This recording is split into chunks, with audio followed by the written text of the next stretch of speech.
نحمده ونصلي على رسوله الكريم أما بعد فأعوذ بالله من الشيطان الرجيم بسم الله الرحمن الرحيم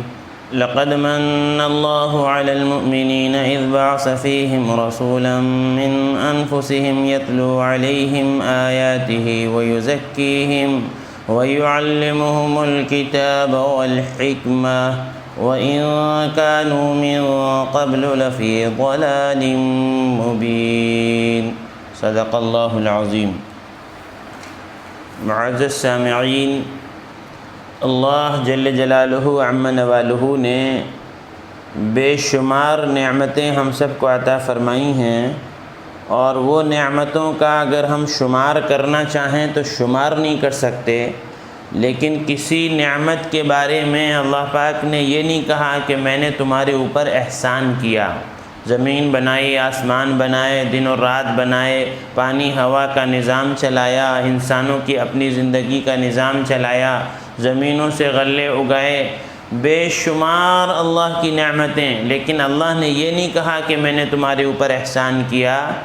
لیکن اس آیت میں اللہ پاک فرماتے ہیں لقد من اللہ علی المؤمنین اذ بعث فیہم رسولا، یقیناً اللہ تعالیٰ نے ایمان والوں پر، مومنین پر بڑا احسان کیا کہ انہی میں سے ایک عظمت والے رسول کو بھیجا جو ان پر اس کی آیتیں پڑھتے ہیں، انہیں پاک کرتے ہیں اور انہیں کتاب اور حکمت کی تعلیم دیتے ہیں، جبکہ وہ لوگ اس سے پہلے کھلی گمراہی میں تھے۔ اللہ کے نبی صلی اللہ علیہ وسلم کی بعثت سے، اللہ کے نبی صلی اللہ علیہ وسلم کی آمد سے قبل ضلالت، گمراہی سارے عالم میں پھیلی ہوئی تھی، جہالت اپنی حدوں کو پار کر چکی تھی، اور ہر طرف خوف اور دہشت، بے دینی، اضطراب اور بے چینی،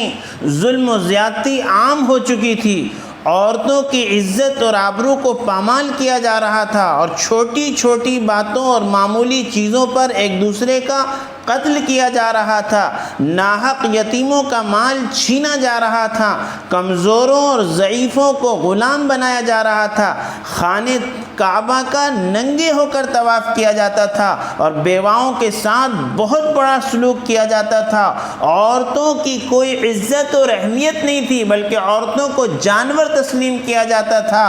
اور باپ اپنے ہاتھوں سے اپنی اولاد کو زندہ دفن کر دیا کرتے تھے۔ یعنی جہالت اپنے عروج پر تھی۔ اسی کو کسی شاعر نے کہا ہے کہ کچھ کفر نے فتنے پھیلائے، کچھ ظلم نے شعلے بھڑکائے، سینوں میں عداوت جاگ اٹھی، انسان انسان سے ٹکرائے، پامال کیا، برباد کیا کمزور کو طاقت والوں نے، جب ظلم حد سے گزرے تو تشریف محمد لے آئے صلی اللہ علیہ وسلم۔ تو ایسی جہالت جس کا تصور نہیں کیا جا سکتا، جس کو بیان نہیں کیا جا سکتا، وہ کعبہ جو اللہ کا گھر ہے، اس کعبے کے اندر خود 360 بت رکھے ہوئے تھے جن بتوں کی پوجا کی جاتی تھی۔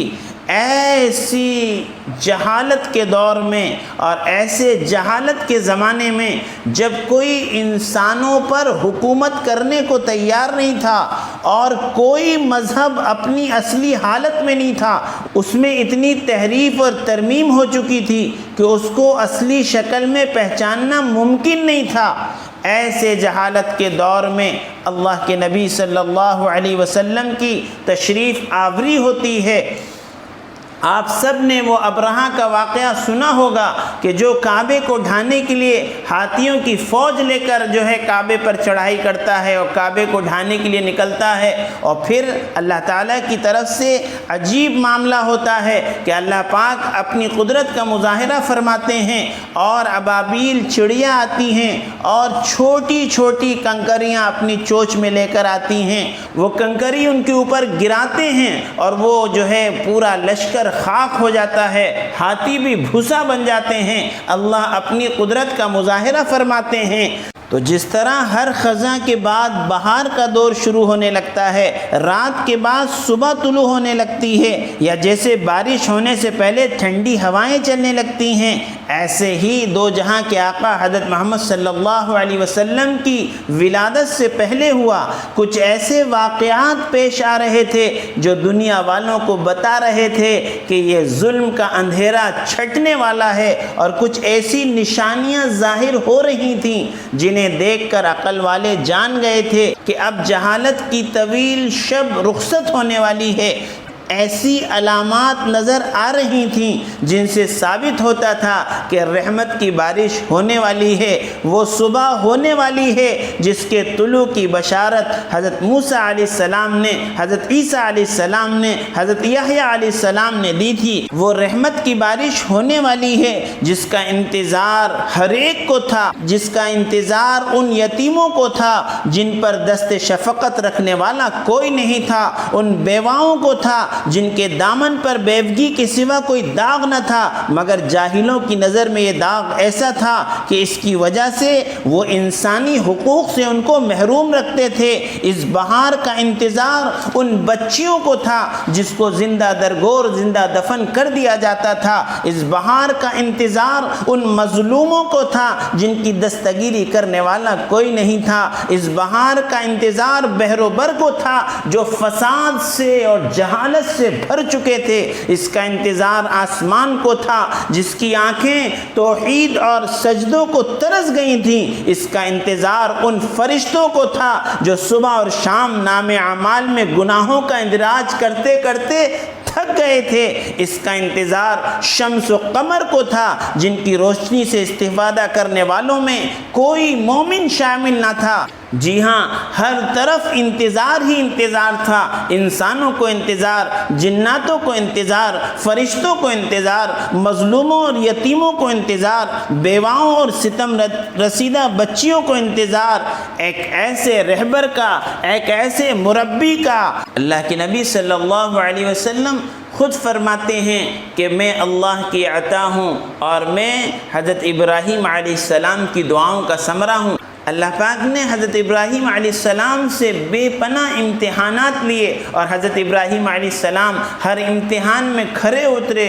اور آپ نے پھر اللہ پاک سے دعا کی تو اللہ پاک نے آپ کی اس دعا کو قبول فرمایا۔ حضرت ابراہیم علیہ السلام کے امتحانات کے سلسلے میں 4 بیانات میرے ہیں، ڈسکرپشن میں لنک دے دوں گا، اگر آپ سننا چاہیں تو سن سکتے ہیں۔ تو پھر اللہ پاک نے حضرت ابراہیم علیہ السلام کی دعا کو قبول فرمایا، اور اللہ پاک نے ساری مخلوق میں سے ولد اسماعیل کو چنا، اور ولد اسماعیل میں سے کنانہ کو چنا، اور کنانہ میں سے قریش کو چنا، اور قریش میں سے بنو ہاشم کو چنا، اور بنو ہاشم میں سے عبد المطلب کو چنا۔ بالآخر وہ دن آتا ہے کہ 12 ربیع الاول کو پیر کے دن حضرت آمنہ کے گھر وہ شخصیت آ گئی جس کا سب کو انتظار ہے۔ وہ نبی آ گیا جو تمام نبیوں کا سردار ہے۔ وہ آقا آ گیا جس کی غلامی پر ہزاروں آقا قربان کیے جا سکتے ہیں۔ وہ مسیحا آ گیا جو بے شمار دکھوں اور ظاہری اور باطنی بیماریوں سے نجات دینے والا ہے۔ آپ کی ولادت کا دن تاریخ انسان کا سب سے مبارک اور روشن ترین دن تھا۔ اللہ کے نبی صلی اللہ علیہ وسلم فرماتے ہیں کہ میں ابھی شکم مادر میں تھا، ماں کے پیٹ میں ہی تھا، کہ میری والدہ نے خواب میں دیکھا کہ ان کے جسم سے ایک نور نکلا جس سے شام تک کے محلات روشن ہو گئے۔ نور کا یہ ظہور اس جانب اشارہ تھا کہ آپ کے واسطے سے مخلوق خدا کو نور ہدایت نصیب ہوگا اور کفر اور شرک کی تاریکیاں دور ہوں گی۔ اس نور پر اللہ کی رحمت ہو جس سے کئی نور ظاہر ہونے والے تھے۔ ہدایت کا نور اسی نور سے پیدا ہوا، ایمان کا نور اسی نور سے ظاہر ہوا، قرآن کا نور آپ ہی کے ذریعے سے ہم کو نصیب ہوا، عدل کا نور اسی نور سے نکل کر پوری دنیا میں عام ہوا، اور حق اور سچ کا نور بھی اسی نور سے پھیلا۔ تو آپ کی آمد برکت ہی برکت، رحمت ہی رحمت، نجات ہی نجات ہے، اور ساری انسانیت کے لیے وَمَا أَرْسَلْنَاكَ إِلَّا رَحْمَةً لِلْعَالَمِينَ۔ آپ صرف مسلمانوں کے لیے نہیں بلکہ ساری انسانیت کے لیے رحمت بن کر آئے ہیں۔ آپ وہ اسوہ اور طریقہ اور شریعت لے کر آئے ہیں جس کی مثال آپ نے ایسی دی کہ میں اور میری لائی ہوئی شریعت کی مثال پانی کی، جیسے پانی سے کوئی مستغنی نہیں ہے، ہر ایک کو پانی کی ضرورت ہے، امیر ہو، غریب ہو، پڑھا لکھا ہو، جاہل ہو، جو ہو، جہاں کا ہو، جس علاقے کا ہو، جس خاندان اور قبیلے کا ہو، پانی کے بغیر نہیں رہ سکتا۔ اسی طرح کامیابی، سکون، چین اور زندگیوں کا بننا